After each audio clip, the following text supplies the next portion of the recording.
Sur le territoire nord-est, nous avons la partie collectée par la CIRES et par la CINOR. C'est à peu près 2 tiers, 1 tiers. Et bien, nous avons 10 000 tonnes chaque année qui est traité par le centre de tri qui est Valoï, le centre de tri de Valoï, qui est également en train d'être transformé, qui subit cette mutation de machines, financée à 100% ces machines par le Citeo, l'éco-organisme qui nous aide dans cette démarche, qui nous aide autant nous dans le nord-est que nos collègues dans le sud-ouest. Et donc c'est important que cette consigne de tri, l'extension de cette consigne de tri arrive à La Réunion, 3 ans après la métropole, parce que ça va permettre aux gens de ne pas se perdre trop dans ce geste de tri. Tous les emballages, vous avez vu tous les emballages qu'on a mis à peu près en modèle sur la table tout à l'heure, sont là pour que les gens puissent mettre le maximum et éviter le mauvais geste. Il y aura un rappel des EPCI aussi, de la CINOR, de la CIRES et de nous-mêmes sur cette sensibilisation.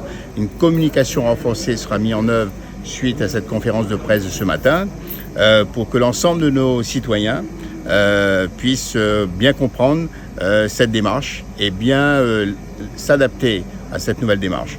Donc nous avons actuellement, hélas, avant cette extension de consigne de tri, 35% de refus dans les bacs jaunes. C'est important, ça nous coûte beaucoup, ça coûte beaucoup aux citoyens. C'est sur la part de la taxe d'enlèvement d'ordures ménagères, la TOM, justement, qui paye et la collecte et le traitement. Donc nous ne souhaitons pas augmenter cette taxe. Pour cela, il faut que tout le monde joue le jeu. D'abord les citoyens également, sur cette communication, la compréhension, parce que moins on trie, plus ça coûte pour traiter ça différemment ailleurs. Donc ce qui ne va pas bien dans le bac jaune ira aussi mal dans le bac gris. Il faut de la sensibilisation, c'est ce qui a été dit par la Chambre régionale des comptes récemment. Et donc nous sommes là justement pour veiller à ce que ça fonctionne mieux. Il y a des moyens financiers, moyens humains également, à mettre en œuvre. Donc on pourra créer plus d'emplois auprès de nos 9 communes aussi de territoire, 3 communes pour la CINOR, 6 communes pour la CIRES. Il faut intégrer aussi nos communes dans cette démarche, les deux intercos bien sûr, CINOR-CIRES, et bien sûr le syndicat, le CINE, avec l'aide de l'ADEME, avec l'aide du Citeo, avec l'aide de tout le monde. Je pense qu'on pourra mieux informer nos administrés sur notre territoire et faire en sorte que les choses fonctionnent mieux et que, et bien sûr, nous polluons moins notre territoire, parce que cette biodiversité, il faut la préserver.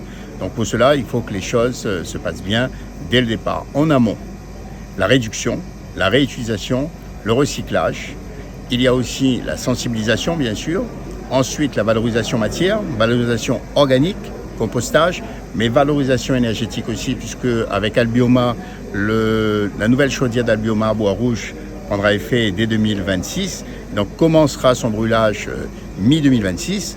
Et nous sommes en train de travailler sur un nouveau centre d'enfouissement ISDU qui viendra prendre le relais de l'ISDND de Sainte-Suzanne, le centre de stockage des déchets non dangereux de Sainte-Suzanne, qui arrivera aussi en fin de vie en 2028. Donc tout ça, tous ces éléments-là, tous ces équipements-là font l'objet de travail assidu de nos partenaires. Au sein du Sydney, il y a la région, il y a le département, il y a la CINOR et la CIRES. Mais les services de l'État, bien sûr, que je remercie, nous accompagnent pleinement dans ce projet également, dans l'ensemble de nos équipements.